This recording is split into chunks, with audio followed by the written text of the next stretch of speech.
Vamos a leer el libro de Lamentaciones, escrito por el gran profeta Jeremías. Lamentaciones, capítulo 3, versículos del 18 al 23, y permítanme leerlo en la versión Dios habla hoy. Comienza el profeta en el versículo 18 diciendo: hasta he llegado a pensar que ha muerto mi firme esperanza en el Señor. Recuerdo mi tristeza y soledad, mi amargura y sufrimiento. Me pongo a pensar en ello y el ánimo se me viene abajo. Pero una cosa quiero tener presente. Y poner en ella mi esperanza. El amor del Señor no tiene fin, ni se han agotado sus bondades. Cada mañana se renuevan. ¡Qué grande es su fidelidad! Gracias, Pastor Pablo. En esta serie que empezamos hace como 6 semanas atrás aproximadamente, que la intitulamos Preparándonos para el Retorno, y siendo este el último domingo del año, ¿no? Como yo decía al inicio, no sé si se percató, estamos cerrando el año. El próximo domingo ya estaremos en el próximo año.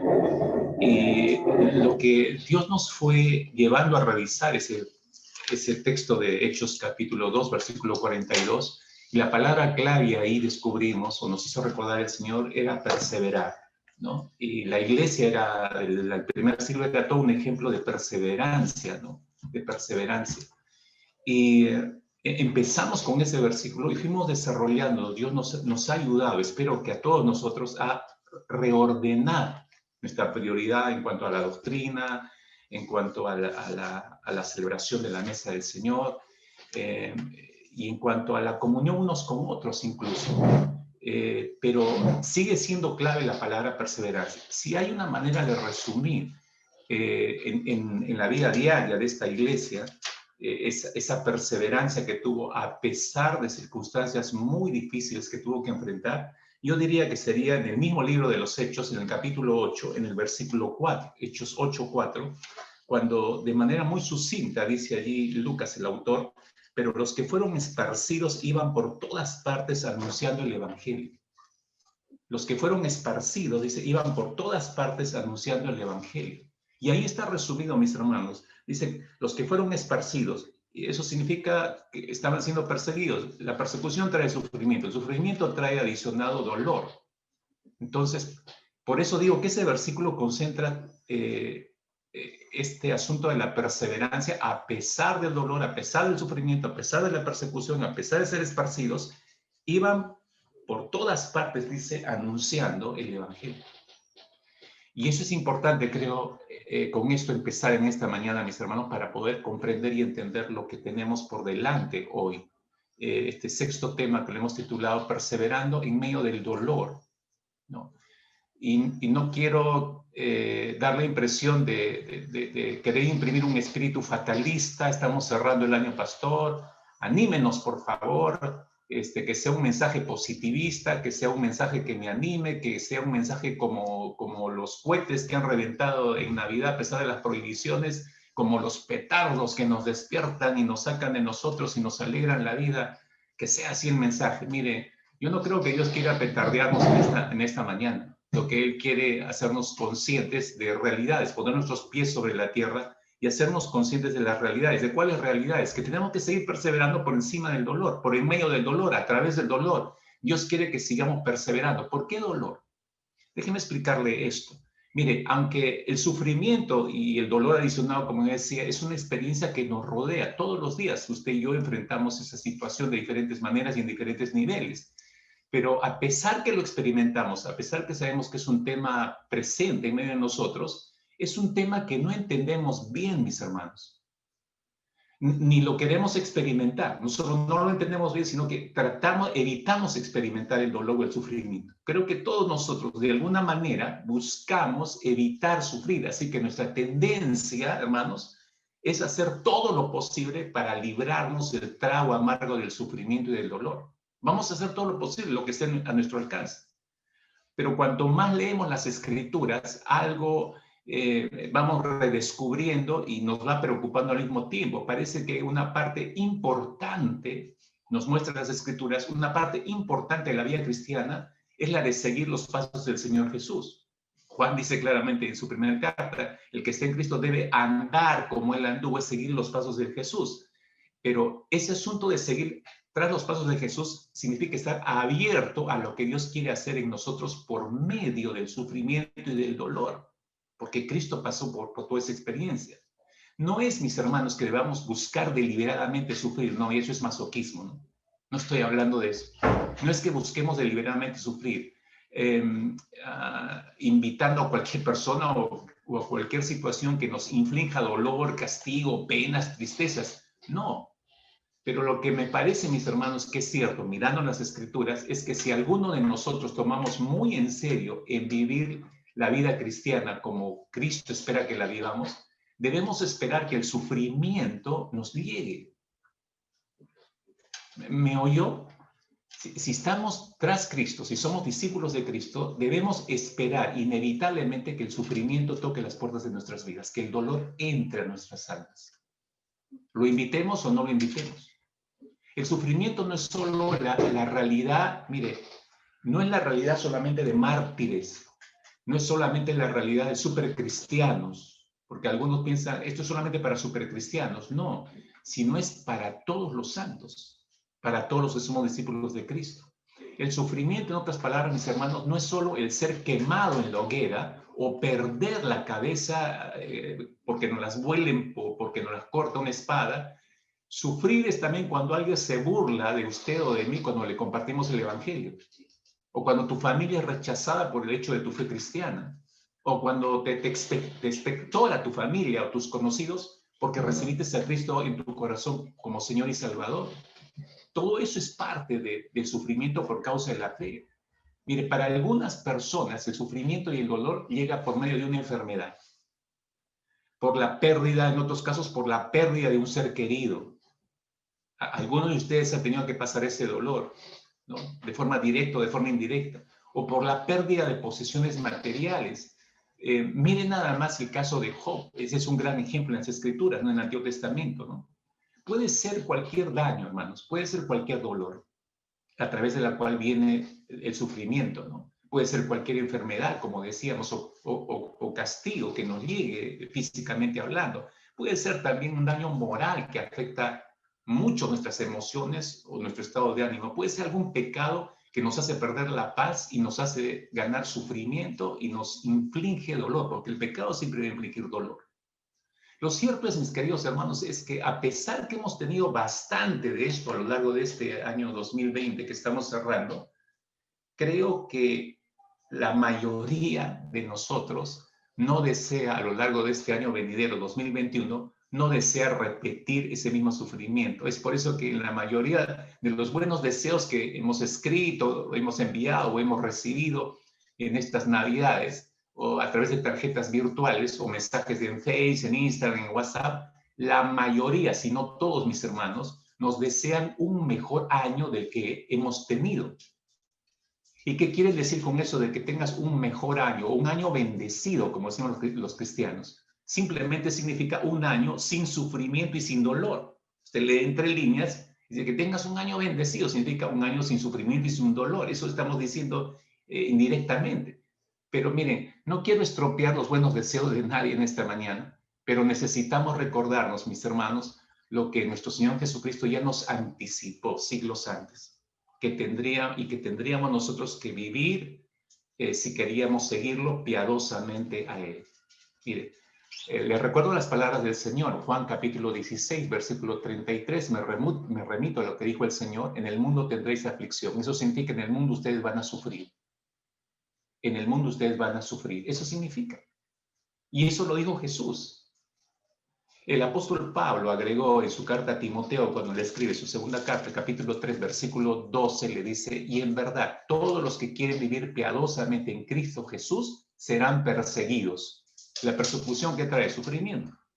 Eso significa, mis queridos hermanos, con esos dos textos nada más, significa que durante el 2021 también tendremos sufrimiento y dolor. Ay, pastor, ya empezamos mal en esta mañana. Le estoy mostrando nada más lo que dijo el Señor y le estoy poniendo los pies sobre la tierra. Todos deseamos lo mejor, pero quiero equilibrar la balanza, ¿no? Para que alguien no me envíe por correo alguna piedra, ¿no? Pero también dice el Señor, regreso a Juan 16, versículo 33, porque ahí no termina todo el mundo, tendréis aflicción, sí, pero confiad, yo he vencido al mundo. Ahí está la mejor parte ahí, para equilibrar la balanza. Y también dijo que los que esperan en el Señor, ¿se acuerda de este famoso texto de Isaías capítulo 40, versículo 31, ¿no? Los que esperan en el Señor renovarán sus fuerzas, se remontarán con alas como las águilas, correrán, no se cansarán, caminarán y no se fatigarán. Tremendo texto, ¿no es cierto? Pero también dijo que tendremos eso durante el 2021, ¿no? Y que seguirá habiendo, como dijo el salmista, ¿no? En el Salmo 16, versículo 11, en esta oportunidad, seguirá habiendo a lo largo del 2021 aún su presencia, en su presencia seguirá habiendo plenitud de gozo y en su diestra deleites para siempre. Ese para siempre es para siempre, hermanos. Entonces, con esto estoy tratando de equilibrar la balanza, ¿no? Sí, habrá aflicción, sufriremos, sí, pero habrá una renovación de fuerzas también. Habrá plenitud de gozo, habrá delicias a la vista del Señor si nos mantenemos en su mano, por cierto, ¿no? Pero el asunto es este, hermanos, si tendremos aflicción ya preanunciada para este año, si tendremos aflicción y no sabemos incluso con este asunto de la segunda ola y todo esto que ya empieza a preocupar a muchos de nosotros, debemos tener una correcta lectura de ese sufrimiento y de esos dolores. Repito, para enfrentar lo que viene, debemos tener una correcta lectura de lo que es el sufrimiento y el dolor. ¿Qué dice la Biblia en cuanto al sufrimiento? ¿Sabe cuál fue el gran problema de la nación de Israel? Que no tuvo una correcta lectura del sufrimiento y del dolor. Usted los ve saliendo de Egipto, todos los años en el desierto, queja tras queja. No hubo gratitud al Señor, a pesar que cuando Dios le daba pan, agua, a ninguno se le escuchaba decir gracias, Señor. ¿Por qué? Porque no tenían una lectura correcta de lo que era la gratitud a Dios y tampoco tenían una lectura correcta de lo que era el dolor, el sufrimiento. Dios estaba usando ese dolor para reformatear el corazón y la mente de esa gente que estuvo 400 años esclavo en Egipto. Ese fue el propósito del desierto. Pero ellos no tenían una lectura adecuada del sufrimiento, así como nosotros no podemos tenerlo. Por eso insisto en este asunto de, si tenemos sufrimiento preanunciado para este año que se avecina, entonces tenemos que tener una correcta lectura del sufrimiento y del dolor. ¿Qué dice la Biblia en cuanto al sufrimiento? Una cosa que podemos entender de la historia de la humanidad, captada a través de las primeras páginas de la Biblia en Génesis, es que nadie está exento de sufrimiento, ni siquiera los cristianos. En ningún lugar, mis hermanos, Dios promete en su palabra que si lo seguimos fielmente a Él, no vamos a experimentar el sufrimiento. En ningún sitio no existe ese texto. Más bien, podemos pensar, yo quiero invitarte a que pensemos en esta mención del Señor Jesucristo en su famoso sermón en la montaña, Mateo capítulo 5, versículo 45. Jesús dijo que el Padre Celestial hace salir su sol sobre malos y buenos y hace llover sobre justos e injustos. Ahora, piense por favor un momento en lo que dijo Jesús. Este mismo principio podemos aplicarlo al sufrimiento y al dolor. Es decir, podemos parafrasearlo de la siguiente manera, que el Señor permite el sufrimiento sobre malos y buenos. Igual nada más. El apóstol Pablo, en su carta a los Romanos, capítulo 8, versículo 28, agrega lo siguiente. Ahora bien, dice, sabemos que Dios dispone todas las cosas para el bien de quienes lo aman, los que han sido llamados de acuerdo con su propósito. Ese texto me encanta porque equilibra este asunto del sufrimiento. Si Dios va a permitir el sufrimiento, pero Dios no inclina la balanza hacia el sufrimiento. Él dispone, dice, todas las cosas para el bien de quienes lo aman y de los que han sido llamados de acuerdo a su propósito. Y de hecho que la gran mayoría de nosotros, espero que así sea, hemos experimentado esto en carne propia, ¿no? Algunas cosas que al inicio nos hizo sufrir, nos hizo doler, pero después nos dimos cuenta cómo Dios la cambió para bien. para edificación, para traernos una bendición mayor de la que esperábamos. Significa, este texto que escribió el apóstol Pablo, significa que no hay nada, hermanos. Anote por favor estos son buenas noticias para lo que viene el año próximo, por encima del sufrimiento y para perseverar en medio del dolor y el sufrimiento. Significa que no hay nada que Dios no puede usar para nuestro bien. No hay nada que Dios no pueda usar para cumplir con sus propósitos. Es bueno poder tener esto en mente antes de hablar del sufrimiento y del dolor que vamos a tener. Decía hace un instante, ¿sabe usted cuál fue el gran problema no solo de Israel, sino de toda la humanidad con respecto al sufrimiento y al dolor? Es el concepto que maneja el mundo del dolor. Ese es un problema. Y le describo así rápidamente con un par de pincelazos. ¿Qué dice el mundo del sufrimiento y del dolor, mis hermanos? Tiene su propia opinión, por cierto, ¿no? La sociedad moderna concentra todos sus esfuerzos, si no se ha dado cuenta, en evitar el dolor, en evitar el sufrimiento, y si no lo puede hacer, disminuir lo más que puede el sufrimiento. Y por cierto, tratando de evitarlo, no solamente de manera directa, sino indirectamente, como eludiendo una correcta definición de lo que es el dolor. Miren, estaba leyendo un interesante artículo de un bloguero, respetado por cierto, quien hacía un análisis. Miren, esto es importante que lo comprendan, y yo sé que los jóvenes la van a agarrar, como decimos, en la primera nada más, ¿no? En la primera la van a agarrar porque son parte de esta generación. Este bloguero estaba haciendo un análisis de la generación actual. Y no es un bloguero cristiano. Estaba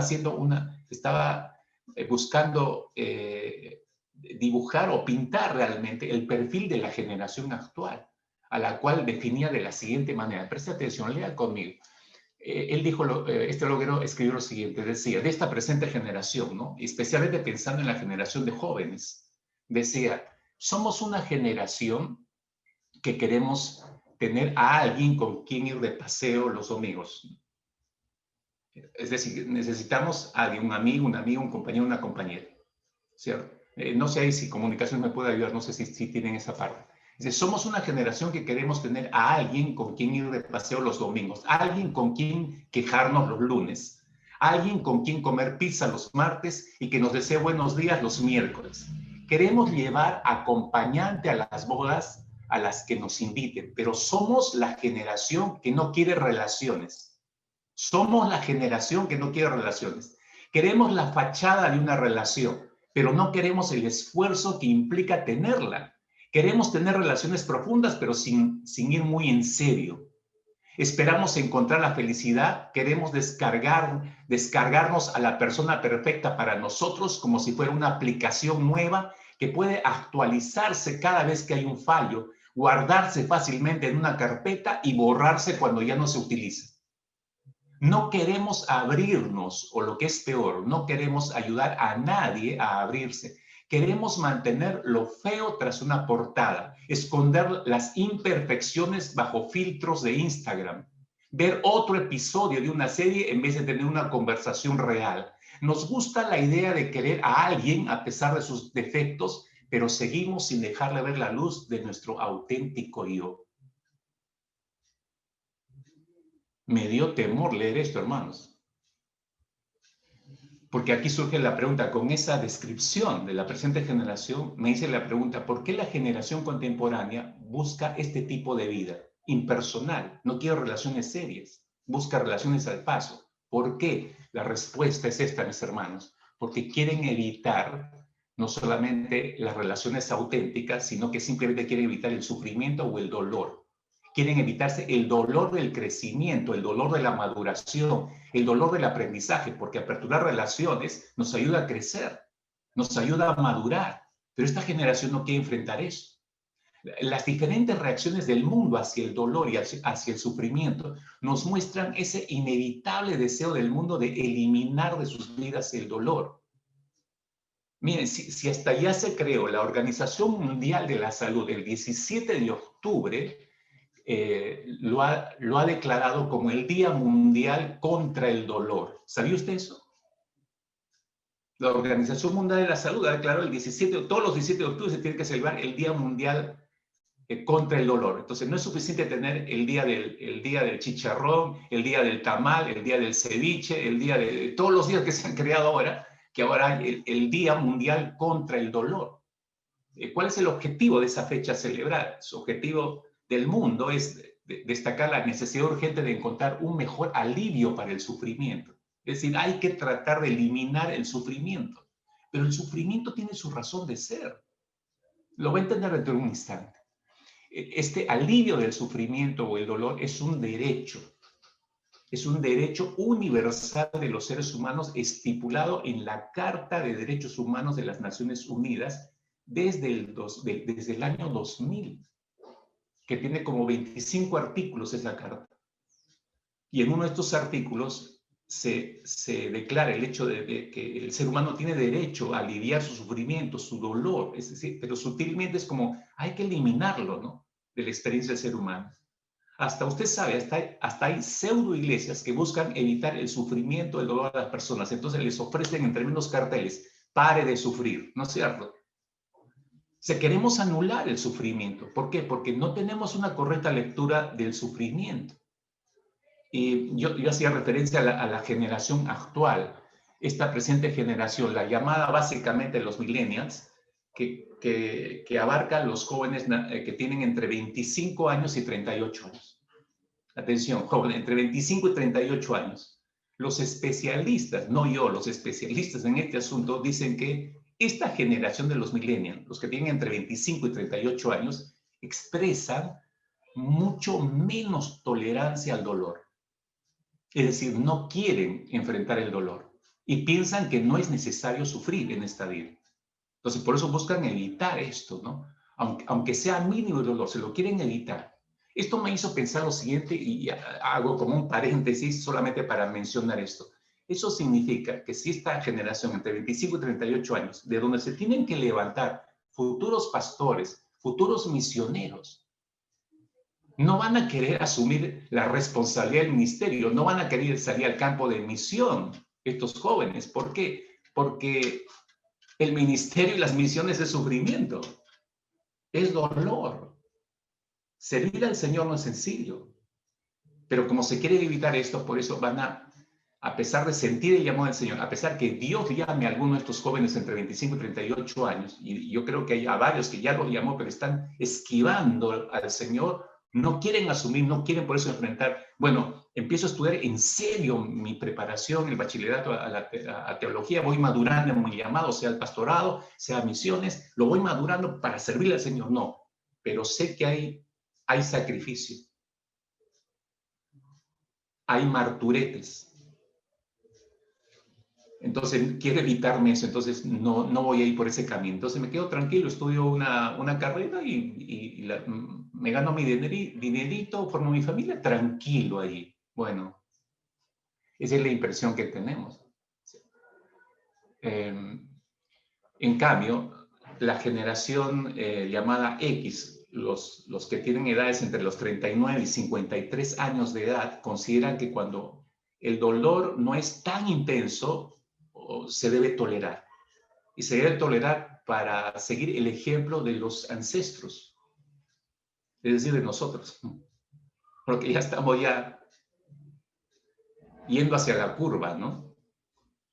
Entonces, si usted se da cuenta, en breves palabras he tratado de mostrarles el sentido del mundo, hacia dónde está yendo con esta falsa concepción del sufrimiento, y la generación más joven, que es la que va a heredar esta tierra, que es la que va a heredar la iglesia, la que tiene que desempeñar las responsabilidades de la iglesia, está en ese estado de no lectura correcta del sufrimiento y el no deseo de enfrentar el sufrimiento. ¿Qué dice la Biblia con respecto al sufrimiento y al dolor, mis hermanos? Dos, tres citas para ayudarnos a comprender esto. La palabra traducida como dolor o alguna forma o algún sinónimo aparece más de 70 veces en la Escritura. El primer uso o la primera vez que aparece explica el origen del dolor. Génesis capítulo 3, versículos 16 y 17 explica la primera vez que aparece la palabra dolor. Pero fíjense en qué contexto, ¿no? Dice el Señor, después de haber pecado el hombre y la mujer, le dice a la mujer específicamente: multiplicaré en gran manera los dolores de tus preñeces.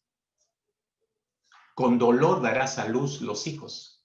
Vuelve a repetir esto, ¿no? Y tu deseo será para tu marido, y él se enseñoreará de ti. Y al hombre dijo, por cuanto obedeciste a la voz de tu mujer y comiste del árbol que te mandé, de que te mandé diciendo, no comerás de él, maldita será la tierra por tu causa, con dolor, le está diciendo ya al hombre, con dolor comerás de ella todos los días de tu vida. Hasta ese momento ellos no habían experimentado jamás el dolor. Entonces, usted se da cuenta, el contexto aquí es que Adán y Eva, después del pecado, el dolor entra a formar parte de sus existencias. Entonces, la conclusión es esta: el dolor es una consecuencia del pecado. Por causa del pecado, toda la tierra fue maldecida, mis hermanos, y la muerte entró como resultado de esta, a través del primer hombre, dice el apóstol Pablo cuando escribe su carta a los romanos. Entonces, podemos concluir que el dolor es uno de los muchos resultados del pecado inicial. Es parte del resultado del pecado original. Ahora, espiritualmente hablando, uno de los beneficios del dolor, porque hay beneficios, porque paso como un péndulo de un lado hacia el otro. Hay beneficios expresados en la Escritura. Por ejemplo, el texto de Santiago, capítulo 1, versículos 2 y 3. Santiago 1, 2 y 3 dice: hermanos míos, tened por sumo gozo cuando os halléis en diversas pruebas. Prueba, sufrimiento, dolor. Eso significa. Sabiendo que la prueba, sufrimiento, el dolor de vuestra fe produce paciencia. Hay un fruto positivo, ¿no?, expresado aquí. Hay un beneficio expresado por Santiago a través del sufrimiento, ¿no? Entonces, cuando nosotros, dice Santiago, soportamos pruebas dolorosas, podemos tener gozo al saber que Dios obra en nosotros para producir en nosotros paciencia y el carácter de Jesucristo. Es decir, Dios está trabajando, y adelanto esto, a través del sufrimiento está trabajando el carácter de sus hijos. Esto se aplica al dolor mental, emocional, espiritual, así como los dolores físicos también. El dolor también proporciona una oportunidad de experimentar la gracia de Dios. Esta es la lectura de la Escritura, no la lectura del mundo, ¿no? Que hay que evitar el sufrimiento. No, el dolor nos puede proporcionar una oportunidad de experimentar la gracia de Dios. Considera, por favor, lo que dijo el apóstol Pablo, su carta a los Corintios, segunda carta a los Corintios, capítulo 12, versículo 9. Dice, y me ha dicho, bástate mi gracia, porque mi poder se perfecciona en la debilidad. Por tanto, de buena gana me gloriaré más bien en mis debilidades, para que repose sobre mí el poder de Cristo. Tú sabes, Pablo está hablando de su aguijón, de su famoso aguijón en su carne que le preocupaba y que le proporcionaba sufrimiento. No sabemos lo que era, nadie está de acuerdo en qué era ese sufrimiento físico de Pablo, pero parecía definitivamente que le producía algún dolor, algún sufrimiento. No. Ahora, partiendo de esa experiencia personal de Pablo, él reconoce que la gracia de Dios se le había sido dada para que pudiera soportar esa enfermedad y pudiera seguir como encomendado por el Señor. Mis hermanos, esta es una gran enseñanza y necesito recordarla para todos nosotros en esta mañana. Dios dará a cada uno de sus hijos y de sus hijas, por favor, crea esto, Dios va a dar a cada uno de sus hijos y de sus hijas la gracia necesaria para soportar el dolor en medio de las pruebas, en medio de los sufrimientos. No le quepa la menor duda de eso. Por otro lado, el dolor nos debería conducir directo hacia Dios. Hay distintas maneras, usted sabe, que podemos categorizar o dividir el libro de los Salmos, pero la forma más sencilla de poder dividir los Salmos es en dos partes. Usted tiene acá los Salmos de lamento o de lamentación y los Salmos de alabanza y gratitud. Salmos de lamentación, Salmos de gratitud. Y esa división me parece a mí sumamente interesante, que Dios nos haya dejado en los Salmos de lamento el poder encontrarnos con nosotros mismos. Porque usted halla a David muchas veces expresando su dolor, su confusión, su frustración delante de Dios, su sufrimiento expresado delante de Dios. Dios adrede, creo yo, que ha dejado esos salmos inspirados como modelos para nosotros, para que nosotros podamos vernos como un espejo, nuestro propio dolor, nuestra propia confusión, nuestro propio sufrimiento.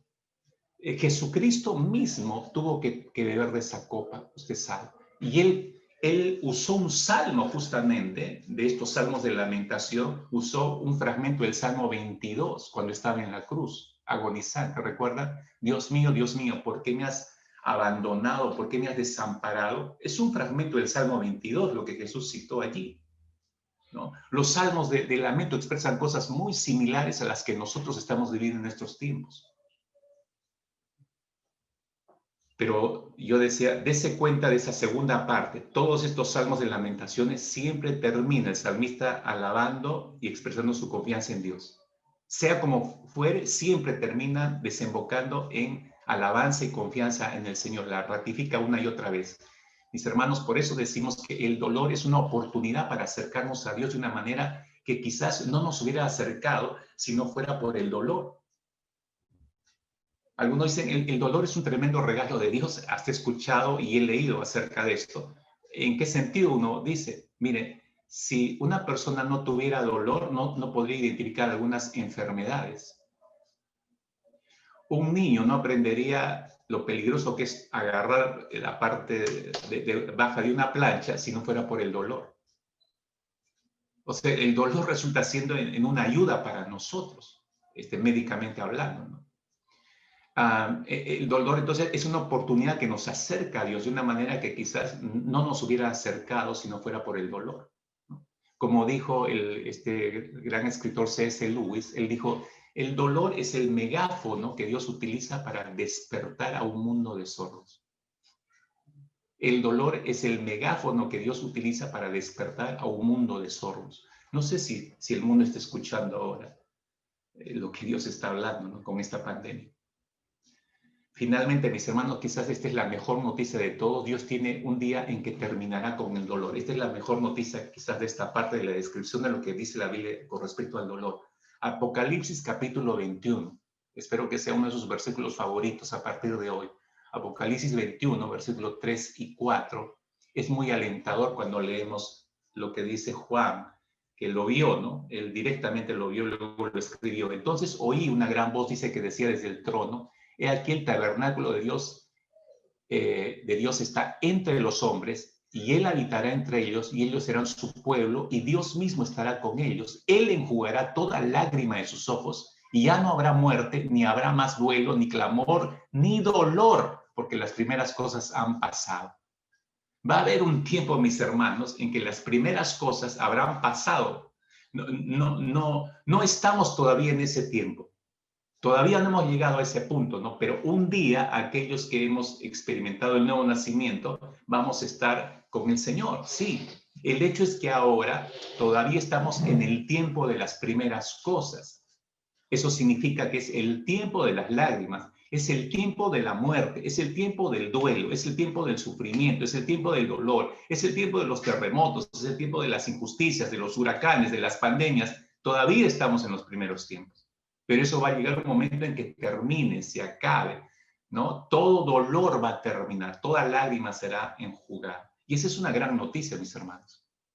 Esa es una gran noticia. Ahora, con esto en mente, esto nos ayuda muchísimo, viendo la perspectiva de la Escritura, nos puede ayudar muchísimo a comprender cómo es que funciona el dolor en las manos de Dios. Y terminamos por comprender que el sufrimiento y el dolor son un instrumento en las manos de Dios. Y quiero explicarle esto con 3 casos de la Escritura. Tres casos que quiero traerlos a su corazón, y a través del análisis de estos 3 casos bíblicos, usted pueda ver cómo Dios utilizó el sufrimiento para ayudar a estos personajes bíblicos a seguir perseverando en medio del dolor, en medio del sufrimiento, y puedan seguir cumpliendo los propósitos para los cuales Dios los salvó, le dio vida, los llamó, etcétera, etcétera. Entonces, por favor, los siguientes minutos son cruciales para su comprensión del sufrimiento. Recuerde que se nos viene un año complicado. Va a haber sufrimiento, le garantizo que va a haber dolor, va a haber momentos difíciles que vamos a tener que pasar. No sé cuánto, hermanos. Eso sí no le puedo decir. Sé que habrá dolor porque el Señor ha dicho que lo va a haber, pero no sé de cuánta intensidad. Me da temor incluso decir esto. Cuando empezamos este año, como los los 14 años anteriores, siempre yo he empezado el primer mensaje de cada año diciendo, bueno, dando gracias a Dios, pero también diciendo, no sé cuántos de nosotros terminaremos este año.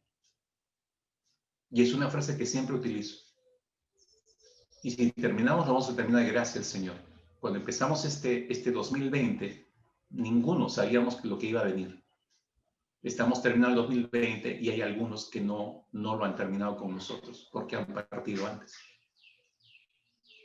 Estoy hablando, mis hermanos, que presten mucha atención en los siguientes minutos porque estos 3 casos bíblicos, 3 personajes bíblicos, nos ayudan a comprender cómo Dios usa el sufrimiento para al final cumplir siempre con sus propósitos. Entonces, si voy a enfrentar algo ya preanunciado el próximo año, tengo que poner atención a lo que Dios está diciendo, ¿no? El megáfono de Dios. El dolor es el megáfono que Dios utiliza para despertar a un mundo de sordos. Entonces, el primer caso bíblico que quiero revisar con ustedes es el caso de Aarón. El caso de Aarón. Levíticos, el libro de Levíticos, capítulo 10, de hecho que usted está familiarizado con este dolor, y cuando hablo del caso de Aarón, hablo de el dolor de la muerte de un ser querido. Una experiencia tan común hoy en día. El caso de Aarón es el caso del dolor de la muerte de un ser querido. En Levíticos capítulo 10, usted sabe que nos describe el momento que 2 de los hijos de Aarón tuvo 4 hijos, y estos 2 que entraron son los mayores, Nadab y Abiú. Entran abruptamente y ofrecen fuego extraño, dice, delante del Señor, que nunca les mandó, dice el versículo 1, y el versículo 2 dice, escuetamente salió fuego delante de Jehová, los quemó y murieron delante de Jehová. Así terminaron sus vidas estos jóvenes. Ahora, por favor, capte esto, porque más allá de solamente recordar el hecho, lo que quiero que se dé cuenta es lo siguiente, ¿no? Al haber descrito estos primeros 2 versículos, esta experiencia no es fácil para ningún padre. Hermanos, lo normal es que los hijos entierren a los padres, no que los padres entierren a los hijos. Pero no siempre ocurre así. Hay hijos desobedientes que son enterrados por los padres porque terminan sus días mal. A estos hijos les pasó esto, pero no quiero enfocarme tanto en la desobediencia de los hijos, sino más en el padre, en Aarón, ¿no? Para ningún padre es sencillo enfrentar esto, abruptamente ver a sus hijos muertos delante de sus ojos. Cuando alguien ve partir a un ser amado de manera abrupta, tampoco es sencillo. Entonces, déjeme, junto con usted, ver este caso, no solamente por el hecho de la pérdida de un par de hijos, sino puede ser cualquier familiar, cualquier ser amado allegado a usted. Es la forma abrupta como parte. Nunca es sencillo para nadie. Aarón seguramente entró en shock cuando vio a sus hijos muertos.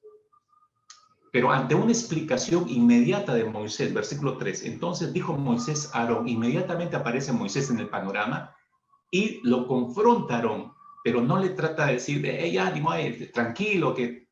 No usa sus términos.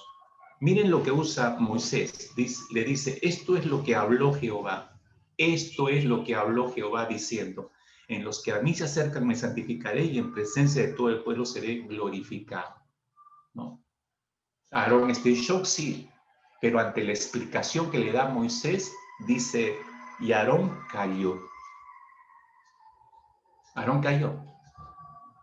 Pero ¿cómo estaba por dentro este padre de familia? ¿Cómo estaba internamente?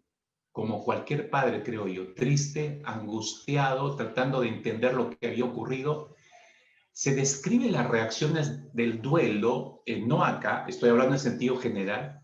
Los especialistas describen las reacciones del duelo después de la muerte de un hijo, de una hija o de algún pariente cercano, pero dicen los especialistas que el ver partir así abruptamente un hijo o una hija, el tiempo de duelo suele durar más y es de manera más intensa en los padres. Puede que experimenten las siguientes reacciones, y las muestro así rapidito para poder entender lo que probablemente pudo estar sintiendo Aarón, que no era de piedra, era un padre que estaba viendo a sus 2 hijos muertos allí carbonizados, ¿no? Entonces los especialistas dice que puede haber las siguientes reacciones de duelo. Por un lado puede haber trauma intenso, confusión, rechazo, hasta negación. Incluso si la muerte de ese hijo, de esa hija o de ese ser querido era esperada, es decir, pasó por un proceso y ya, bueno, ya se sabe que va a fallecer. A pesar de eso, hay trauma intenso. Por otro lado, hay tristeza y desesperanza abrumadora, a tal punto que enfrentar alguna tarea diaria o incluso salir de la cama puede parecer imposible. Hay algunos familiares que se quedan, no quiero levantarme, no quiero saber nada con el mundo, ¿no? Ni con la vida. Por otro lado, hay una culpa extrema o un sentimiento de que falló como protector o como protectora de su hijo, de su hija o de ese pariente. Empieza a pensar que podría haber hecho las cosas diferentes, entonces estaría viva la persona. Hay, por otro lado, enojo intenso y sentimientos de amargura e injusticia por una vida no realizada. ¿Por qué Dios tuvo que llevarse precisamente a mi hijo, a mi hija, o a este pariente, a mi padre, a mi madre, etcétera, etcétera? Hay un enojo intenso. Por otro lado, en medio de estos síntomas, temor o miedo también hay presente de estar solos y al ver la partida de ese ser amado se puede volver sobreprotectores del resto de los hijos y del resto de la familia. Por otro lado, puede haber resentimiento hacia padres con hijos sanos, es decir, ¿por qué le tocó a mi hijo y por qué no a este, por qué no al otro? ¿Por qué a mí precisamente? ¿No? Un resentimiento contra Dios. Sentir que la vida no tiene sentido, desear que lo libere de su dolor, o por último, unirse a su hijo, a su hija o a ese pariente. Me quiero morir para ir con mi hijo, para ir con mi hija, para ir con mi pariente. Cuestión de falta de fe. Se cuestiona o se pierde la fe o simplemente se deja congelada la fe. Congelada la fe. Se llega a soñar con el pariente, con el hijo, la hija perdida, o sentir su presencia cerca, percibir la presencia cerca de la persona que ya partió. Soledad, aislamientos sumados, intensos, incluso cuando se encuentra rodeado de gente puede seguir sintiendo ese estado de soledad y sentir que nadie comprende realmente su situación. Este es algo muy marcado. Nadie me entiende, nadie me comprende lo que estoy sintiendo, lo que estoy pasando. Imaginemos todo esto, mis hermanos. Yo lo he puesto ahí para que usted lo vea. Imaginemos que todo esto pudo haber afectado tanto la vida de Aarón en esos momentos. Abruptamente ve partir a sus hijos, ¿no? Como en muchos casos. Entonces, imagínese lo que pudo haber sentido este padre. Ahora, voy a lo siguiente. Con todo esto que estaba enfrentando Aarón, él pudo haber perdido la perspectiva de todo en fracción de segundos. Pudo haber perdido la visión y la motivación a seguir ejerciendo el sacerdocio incluso. En las características que estaba mencionando ahí que tiene en la pantalla, el deseo de no me quiero levantar, se abandona por completo, no quiere trabajar, no quiere saber nada, ¿no? Y si apenas regresa a sus responsabilidades, bueno, lo hace porque tiene que hacerlo, pero no porque ame hacerlo o porque esté motivado a hacerlo, no, más bien no quisiera hacerlo. Bueno, a este padre le pudo haber pasado eso, por eso digo, él pudo haber perdido la visión y la motivación a seguir ejerciendo el sacerdocio, pero no le ocurrió a él, no vemos que ocurrió esto en Aarón, él siguió con lo que Dios le había encomendado. ¿Qué es lo que Dios estaba trabajando en Aarón? ¿Qué estaba formando en la mente, en el corazón de este padre? Su carácter, hermanos, su carácter. Recordemos que Aarón era el primer sumo sacerdote en la historia de la nación de Israel. Era el primer sumo sacerdote. Entonces, todo lo que este sumo sacerdote hiciere o no hiciere, todas sus reacciones, todos sus hábitos de vida, todas sus actitudes, todo estaba dejando un precedente. Todo Israel tenía puestos los ojos en el sumo sacerdote del pueblo, aquel que se ponía delante de Dios para interceder entre Dios y la nación. Este hombre debería tener un carácter maduro y estable. Y Dios sabía eso. Entonces tenía que trabajar en el carácter de él. ¿Qué es lo que hace Dios? Dios usa el dolor de esta muerte de dos de estos hijos desobedientes para cuajar el carácter de Aarón, para ayudarlo a madurar el carácter de Aarón y prepararlo para lo que venía por delante. Él no sabía lo que le venía por delante. Todas las confrontaciones que vemos en los siguientes capítulos y en los siguientes libros, sobre todo en el Pentateuco, todas las confrontaciones que tuvo que afrontar Aarón con Moisés, ¿no? Delante de la nación de Israel, incluso el momento más crucial de compartir una responsabilidad que le hizo que se cerrara la posibilidad de entrar a la tierra prometida con Moisés. La desobediencia de Moisés hay que analizarla como equipo con Aarón. Porque fue Moisés el que golpeó la piedra, se exaltó demasiado. Eso leemos en el texto bíblico. Y parecía que Aarón está a unos cuantos metros de él, no está interviniendo directamente, y sin embargo Dios le dice, ninguno de los dos va a entrar a la tierra prometida. ¿Aarón dice algo? No. Entrega su ropaje, le quitan el ropaje, le colocan a su siguiente hijo y él muere. O sea, ese cuadro es sumamente crucial entenderlo. Usted ve ahí sufrimiento, pero Dios está trabajando en el carácter de este hombre. ¿Cómo pudo Aarón enfrentar el golpe, hermanos, de ver a sus hijos muertos? Otra vez estoy hablando de este padre humano, de carne y hueso, como usted y como yo. ¿Cómo pudo enfrentar ese golpe y no derrumbarse por el dolor? La clave creo que está en el versículo 3 de Levíticos 10 que hemos leído hace un instante, ¿no? En la explicación que le da Moisés. Dice, entonces dijo Moisés a Aarón, esto es lo que habló Jehová. Esa frase es la clave. Esto es lo que habló Jehová. En los que a mí se acercaren me santificaré y en presencia de todo el pueblo seré glorificado. Aarón, escúcheme, Aarón fue impactado por esa palabra de Dios. Y esa palabra no solo lo impactó, lo sostuvo a través de esa palabra, lo fortaleció en ese momento sobre esa palabra. Su mente, la de Aarón, fue ayudada a tomar claridad por esa palabra de Dios, precisamente. Si no hubiera esa palabra de Dios, quizás este padre hubiera caído en la desesperación. Es muy probable que hubiera caído en la desesperación, pero ahí está, sostenido por la palabra. Esto es clave, hermanos, comprenderlo. Este es el principio, mis queridos hermanos, para enfrentar correctamente el dolor por la pérdida de alguien amado. Escúchenme con cuidado. Este es el principio, lo comparto. Escuchen, lo tiene ahí para poder leer juntos. Para sufrir bien, lo voy a decir de esta manera, para sufrir bien necesitas la palabra de Dios. Me está escuchando, ¿no? Los que no pueden leer. Para sufrir bien necesitas la palabra de Dios. Necesitas recordar la verdad para combatir la duda y las profundidades de la desesperanza. Necesitamos darnos cuenta que necesitamos algo más poderoso que los medicamentos para calmar nuestra tristeza, depresión, ansiedad que nos suelen dar. Necesitamos algo más que las indicaciones de los médicos, ¿no? Lo que necesitamos es la verdad acerca de Jesucristo.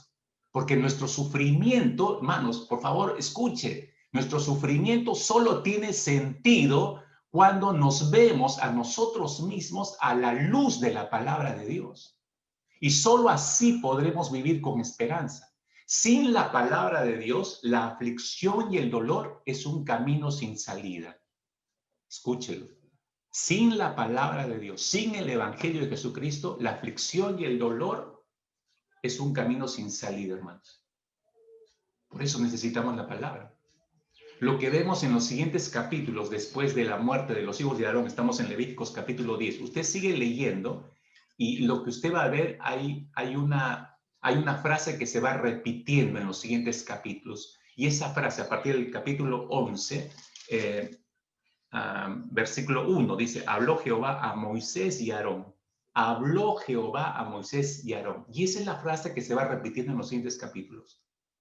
Miren, mueren abruptamente los hijos de Aarón. Este padre entra en shock inmediatamente en Moisés, toma la palabra y lo pone cuerdo nuevamente, le ayuda a mantenerse, a fortalecer. Esa palabra continuó.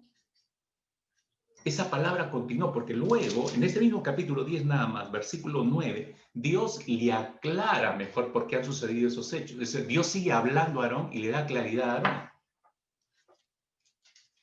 Siguen los siguientes capítulos, habló Jehová a Moisés. Dios no es que ya se murieron tus hijos, no te preocupes. No, Dios entiende el dolor de este hombre, el sufrimiento de este hombre, pero no lo deja ahí. Dice, vamos Aarón, hay que continuar. Y habló Jehová a Moisés y a Aarón. Y en los siguientes capítulos se encuentra frecuentemente esta frase, ¿no? Habló Jehová a Moisés y a Aarón, a Moisés y a Aarón. Él siguió recibiendo la revelación de continuo. Esto ayudó a Aarón no solo a sobrellevar su dolor, no solo a entender por qué habían ocurrido estos hechos con sus hijos, sino que lo ayudó a seguir perseverando en su llamado como sumo sacerdote de Dios. Creo que hay muchos que han perdido el paso con la pérdida de algún ser amado que no quieren saber nada, se desconectan de la iglesia, no entran a la palabra, no oran, se desconectan por completo de Dios. ¿Cómo van a entender lo que ha ocurrido si no están en conexión con Dios y su palabra? ¿Cómo van a ser fortalecidos? ¿Cómo van a poder clarificar en su mente lo ocurrido? ¿Cómo van a poder ver el fruto, la bendición que hay a continuación? No van a ver nada. El hecho de desconectarse de la iglesia, desconectarse de la palabra, desconectarse de la oración, desconectarse de Dios por completo, no les ayude en absoluto, hermano. Mire, Aarón se mantuvo perseverante en medio del dolor, en medio del sufrimiento. Aarón no entendió nada al inicio, mis hermanos. No comprendió lo que Dios estaba haciendo al inicio, como todos nosotros. Aarón creo que fue un padre como cualquier otro. Cada día este padre yo creo que oraba a Dios por sus hijos. Oraba por protección, por salud para ellos, por paz para sus vidas, por prosperidad para sus ministerios. Y probablemente oró para que no sufrieran como cualquier padre. Y quizás pensó que el amor de Dios era tan grande sobre sus hijos, de tal manera que nunca les ocurriría nada que los dañara. Entonces, ¿cómo pensar? ¿Cómo pensar que la tragedia viniera sobre ellos? ¿Cómo pensar que Dios permitiera esa tragedia sobre sus hijos? ¿Cómo pensar que aún después de la tragedia de Dios, Dios pudiera traer sanidad al corazón de este padre a través de lágrimas, de sufrimiento y de dolor? ¿Cómo podría ser eso posible? Eso es difícil para nosotros entenderlo. Aarón era igual a muchos de nosotros, mis hermanos, que no vemos en el dolor o que no estamos cegados para ver en el dolor que haya algún beneficio. No vemos que el dolor trae algún beneficio en nuestras vidas, que a través de un sufrimiento o un dolor venga una bendición. Nos es difícil concebir eso, que Dios está moldeando algo grande para nosotros a través del sufrimiento. Nos es difícil verlo, o que a través de aquellas largas noches llorando y que solamente sabe usted y el Señor, a través de aquellos días grises, a través de aquellas tristezas sin aparente final que a veces bombardean nuestros corazones y que nos llevan por el valle de sombra de muerte muchas veces, veamos que Dios está haciendo algo. Dios está haciendo algo maravilloso en nuestras vidas, pero nosotros no lo podemos ver. Escuche, por favor. Laura Story es una cantante y compositora norteamericana, una mujer muy galardonada por sus composiciones cristianas, hasta ha llegado a obtener un Grammy hace varios años atrás.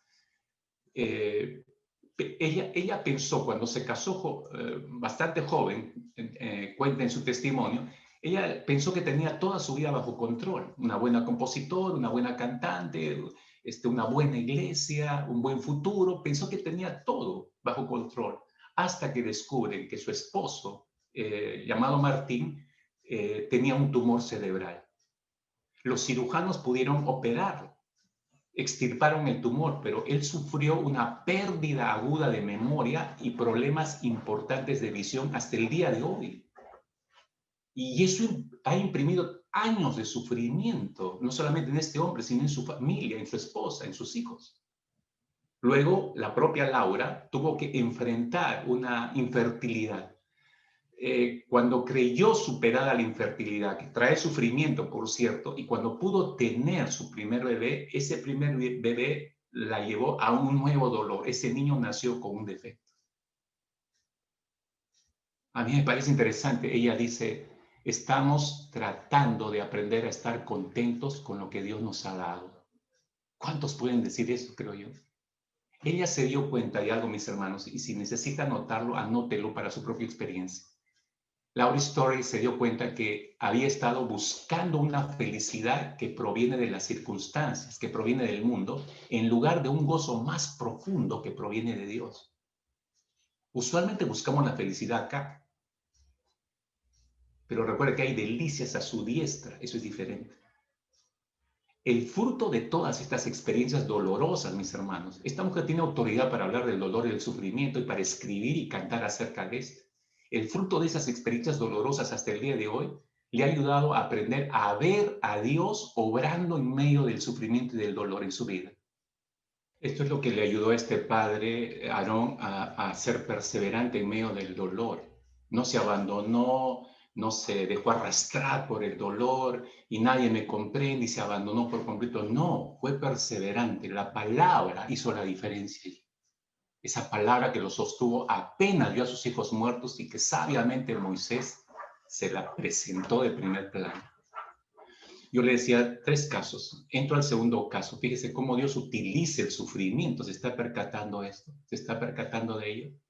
Recuerda en Lucas capítulo 8, ¿se acuerda aquella mujer con flujo de sangre que se acercó al Señor escondida, oculta? Lucas capítulo 8, a partir del versículo 43 hacia adelante, esta mujer padecía de flujo de sangre. Dice que desde hacía 12 años que había gastado en médicos todo cuanto tenía y por ninguno había podido ser curada. Se le acercó por detrás, tocó el borde de su manto y al instante se detuvo el flujo de su sangre, dice el Evangelio. Imagina usted, por favor, 12 años con un flujo de sangre crónico.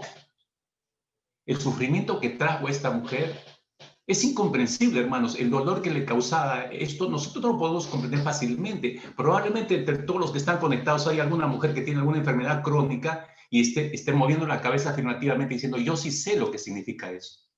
Cargar con una enfermedad crónica. La gente me puede ver, pero nadie puede entender el sufrimiento, el dolor interno y encima haber visitado todos los médicos de esta mujer, todos los médicos conocidos en su tiempo y ninguno pudo darle solución a su problema. ¿Qué haces en esas circunstancias dolorosas, no?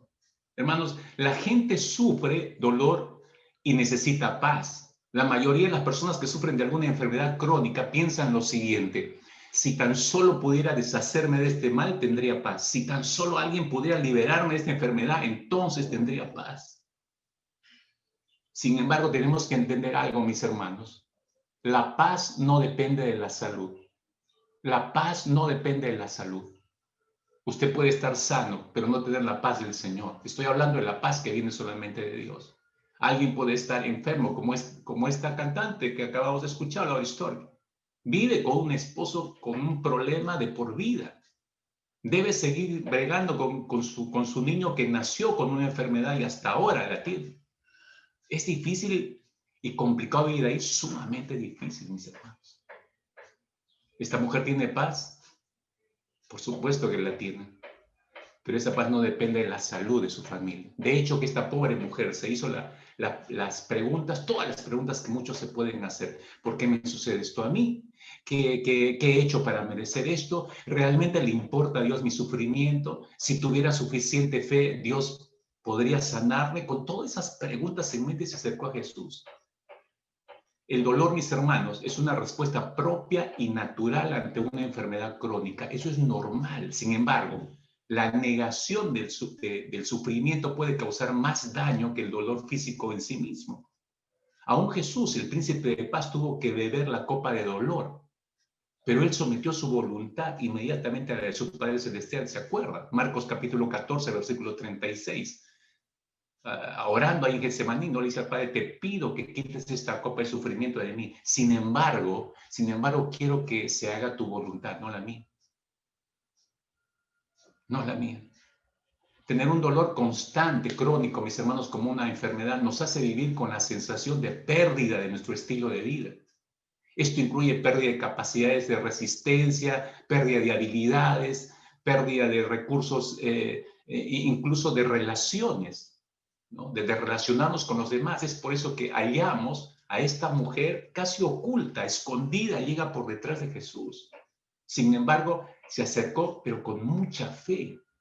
¿Fe en qué? Fe en la palabra que había escuchado, porque de hecho que tuvo que haber escuchado el Evangelio primero. Es decir, es el mismo efecto que Aarón. La palabra tuvo un efecto de esta mujer que la decidió a acercarse a Jesús, ¿no? Confiando en que él tenía la solución. Apenas lo toque, algo va a ocurrir. Había mucha fe. En esta mujer se cumple lo que dijimos hace un momento, que necesitamos recordar la verdad de Dios para combatir la duda y las profundidades de la desesperanza, mis hermanos. Necesitamos darnos cuenta que necesitamos algo más poderoso que lo que nos dicen los médicos, los calmantes, la pastilla para esto, para la depresión, la ansiedad. Necesitamos algo más que las simples indicaciones médicas. Necesitamos incluso lo que algunas personas no conocen y nos dicen, esperamos que tengas mejor suerte, que tengas buena suerte para este año. No necesitamos de buena suerte. Lo que necesitamos es la verdad acerca de Jesucristo. Necesitamos el Evangelio, hermanos. El apóstol Pablo, usted sabe, sufrió una enfermedad crónica. Seguramente le trajo mucho sufrimiento y dolor, decimos hace unos minutos atrás. Pero fue suficiente, hermanos, que Dios le dijera, bástate de mi gracia. Se terminó para Pablo. Se terminó. Y le enumero lo que ocurrió en el corazón de él en la siguiente lista. Mire, a partir de esa palabra poderosa que cambió su forma de pensar de Pablo, Pablo no volvió a pedir al Señor ser sanado. Nunca más lo volvió a solicitar. 2, vio a la enfermedad como un instrumento en manos divinas para hacerlo madurar en su fe y dependencia hacia el Señor. 3, aprendió a vivir con ese dolor. 4, usó esa enfermedad para glorificar a Dios. Y fíjese, usó esa enfermedad para glorificar al Señor, porque si ese es el propósito de nuestra vida, según lo que dicen las Escrituras, que vivimos para darle gloria a Él. Miren, son las oportunidades que hallamos en nuestras vidas para mostrar a las personas cómo es que a pesar de una enfermedad crónica que podamos estar pasando, el creyente sigue amando al Señor, sigue agradeciéndole al Señor, sigue sirviéndole al Señor, no se da el abandono. Esa es la forma de glorificarle y la gente recibe, ve ese testimonio. Esto es lo que le permitió a esta mujer perseverar por encima de su dolor en su búsqueda y acercamiento de Jesús. Perseveró hasta tocar el manto de Jesús. Hermanos míos, yo no sé, en este año que se avecina, no sé cuántas veces tendremos que perseverar para ir tras Jesús. No sé cuántas veces a lo largo de los 12 meses que vienen hacia adelante tendremos que perseverar hasta tocar el manto de Jesús. Me refiero a su presencia. Pero tendremos que hacerlo una tras otra vez a lo largo de los siguientes meses. Cierro con este tercer caso, mis hermanos. Fíjese, un sumo sacerdote que perseveró, no por él mismo, por una palabra que le impulsó a seguir adelante. Una mujer con un flujo de sangre de 12 años que pudo haberse quedado sin ninguna esperanza. Ya 12 años ya es suficiente, me doy al abandono. No, creyó el Evangelio, buscó a Jesús, tocó el manto y recibió su bendición. Perseveró. Este tercer caso, de hecho que usted puede recordarlo, es la vida de Pedro. El caso de Pedro es el tercer caso que traigo a su mente. Y el caso de Pedro nos recuerda el dolor de pecar. Este es un dolor que todos hemos tenido y que muchos están teniendo porque han experimentado, han mordido el polvo en tal medida que no quieren volver a experimentar eso el año que se avecina. Todos corremos el riesgo, todos. En Lucas capítulo 22, usted recordará, versículos 54 hasta el 62, es la porción a través de la cual Lucas nos muestra esta experiencia amarga, pero sus 3 famosas negaciones, ¿no? Mientras Jesús estaba siendo enjuiciado o esperando para sus juicios. Pero por un momento no quiero concentrarme en estas 3 negaciones de Pedro, sino en cómo Jesús le anticipó esto, ¿no? Lo que iba a ocurrir, se lo anticipó. Miren, si retrocede usted en este capítulo 22 hasta el versículo 31, aquí está la clave, ¿no? Jesús le dijo a Pedro que Satanás lo había pedido para ser zarandeado. ¿Qué significa zarandear? Apalear, aventado, cernido, eso significa ser zarandeado. ¿Por qué permitió esto el Señor? ¿Por qué permitió esto en la vida de Pedro? Pudo hacer cualquier otro de los demás discípulos. ¿Por qué Pedro precisamente? ¿No? En la descripción que le da Jesús en estos pasajes que vamos a leer, el versículo 31, el capítulo 22, nos puede dar luces para comprender esto y para ver cómo es que este hombre, Pedro, también, cómo pudo perseverar por encima del dolor de su pecado, que quizás sea la experiencia de muchos de ustedes. Lucas 22, 31 dice, dijo también el Señor, Simón, Simón, he aquí Satanás os ha pedido para zarandearos como a trigo. ¿No? Así ha sido pedido. Miren, voy a decir una cosa, espero que la note bien y tenga cuidado para este año que se avecina. La elección de Satanás para zarandear a alguien no es al azar. Hermanos, no es al azar. Él sabe en qué punto está nuestra relación con el Señor, Satanás. Satanás sabe en qué punto está nuestra fe con respecto a Cristo Jesús. Él la sabe, hermanos. Entonces sabe en qué punto estás. Si tienes una fe endeble, obviamente que estás ahí probablemente en su primer ataque, en su primer saeta, en su primer dardo de fuego. Él conoce exactamente el punto de nuestra fe. Entonces, el Señor le está anticipando a Simón, mira, ha sido pedido para esto, Simón. Pero lo que sigue a continuación, o este versículo 31, ¿qué nos muestra de Pedro? Que su fe no iba muy bien. Ya nos anticipa que su fe no iba muy bien. No estaba tan maduro como se pueda pensar para enfrentar este tipo de embates y de sufrimiento incluso. Versículo 32. Dice, pero yo he rogado por ti que tu fe no falte y tú, una vez vuelto, confirma a tus hermanos. Al parecer, la frase de Jesús aquí cuando le dice a Pedro que tu fe no falte, yo he orado para que tu fe no falte, eso está evidenciando una fe en proceso en la vida de Pedro, una fe no madura, que ante el ataque va a ser movida, quizás hasta derribada, pero no va a ser destruida. Pedro tenía entonces, si vemos hasta aquí, un problema de fe, como les decía, un problema de falta de madurez en su fe. Y Satanás inmediatamente quiso capitalizar eso.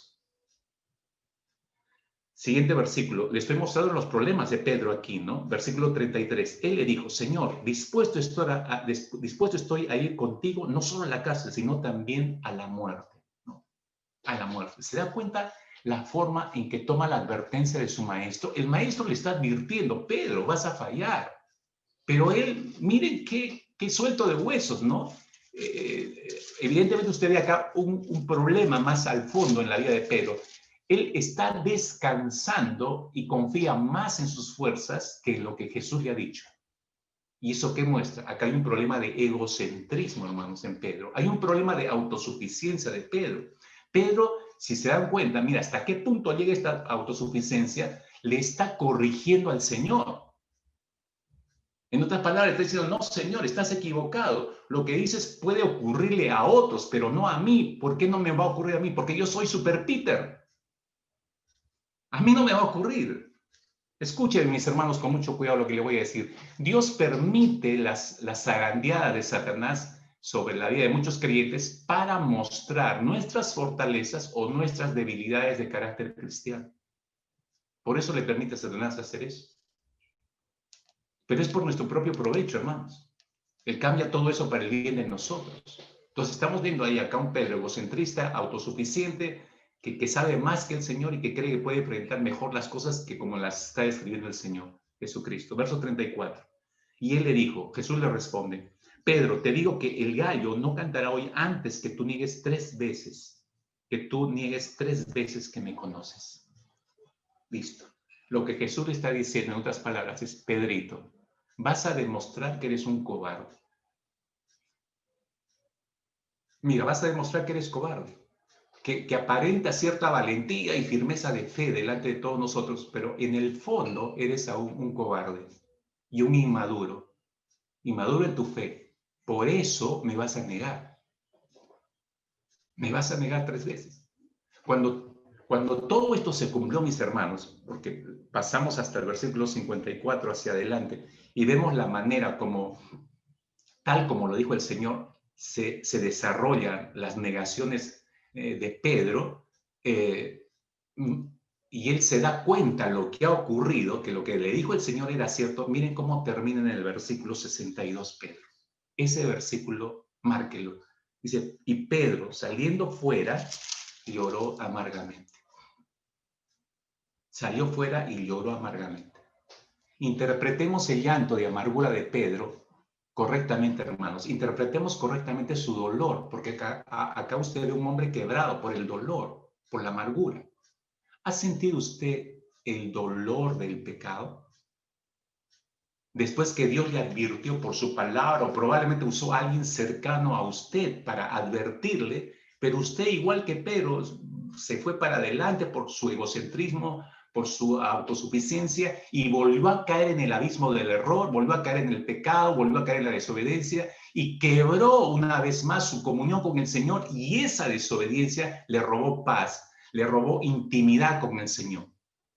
Y ahora probablemente es un estado de amargura, de falta de paz. Entonces, allí está ese dolor agudo en el alma. frente a nuestra frustración, frente a nuestra impotencia, a nuestras lágrimas, saber que una vez más fui en contra de Dios y su palabra. ¿Has sentido ese dolor?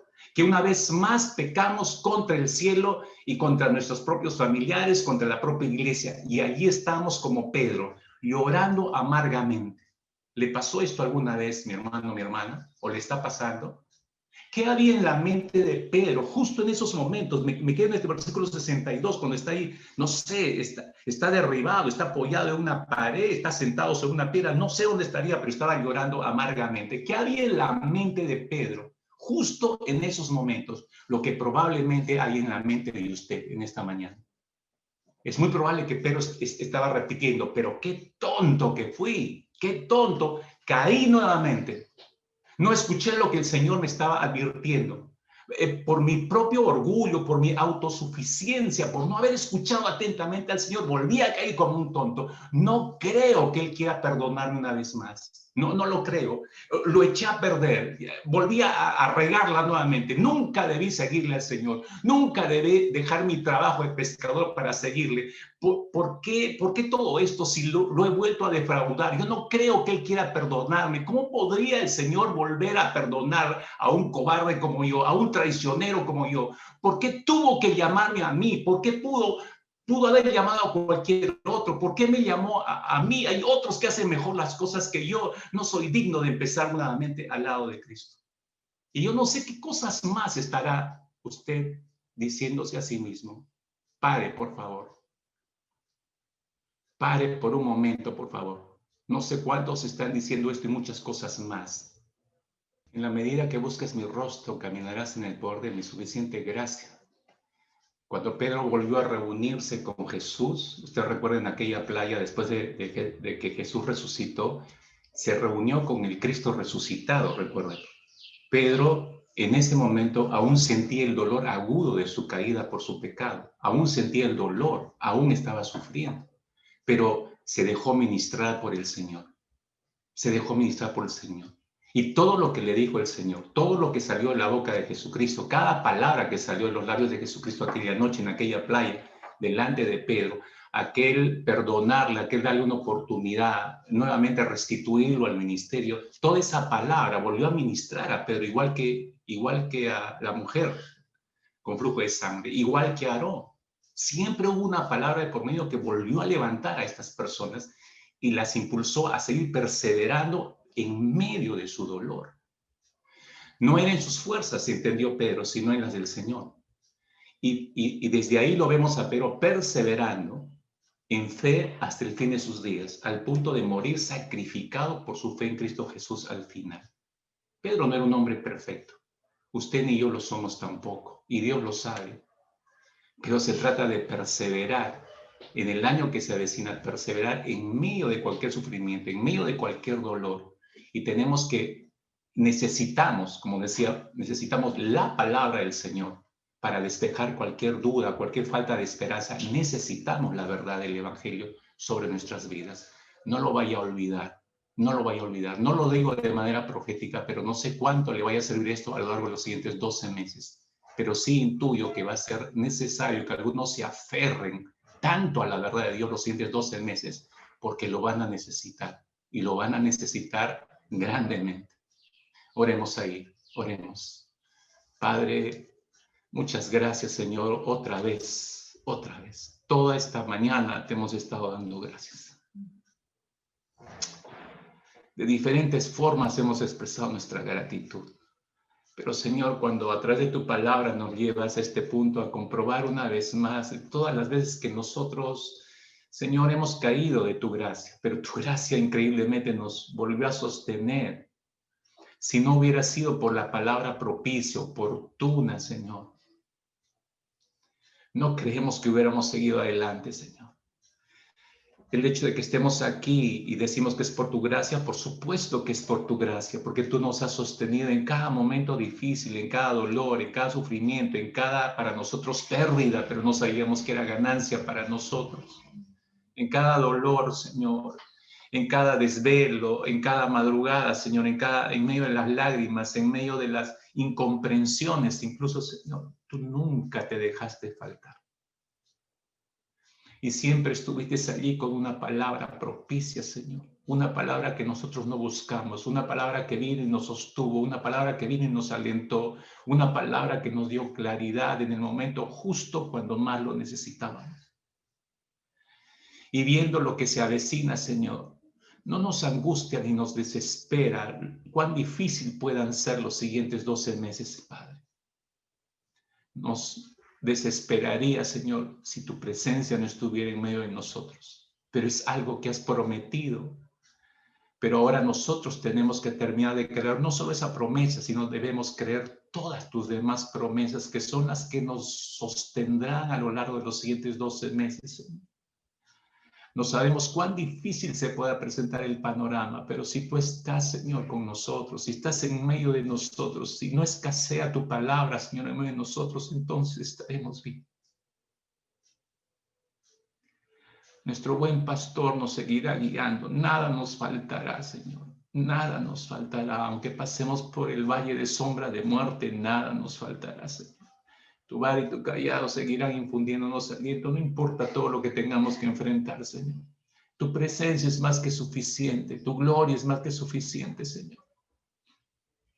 Oramos, Padre bueno, en esta mañana, porque cada familia pueda arribar a esta realidad, descansar sobre esta verdad, Señor, respaldarse en esta verdad, que necesitamos tu evangelio, Señor, para ser sostenidos. Necesitamos tu presencia, Señor, en los siguientes meses.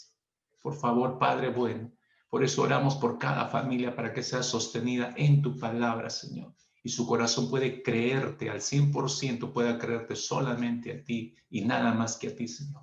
En el nombre poderoso de Cristo Jesús, y agradecidos por todo lo que nos has permitido recordar, revisar en esta mañana, volver, Señora, hacia tu presencia para revisar nuestro propio estado de vida. Gracias, Padre. Muchas gracias, porque esto nos ayuda a evaluar en los días que quedan para cerrar este año, Señor, y no descansar sobre falsas promesas que tengamos que hacerte al cerrar este año, sino en base a realidades que esperamos, Señor, vivir el año que viene y de esta manera glorificarte, aún en medio de nuestros dolores, sufrimientos, Padre bueno.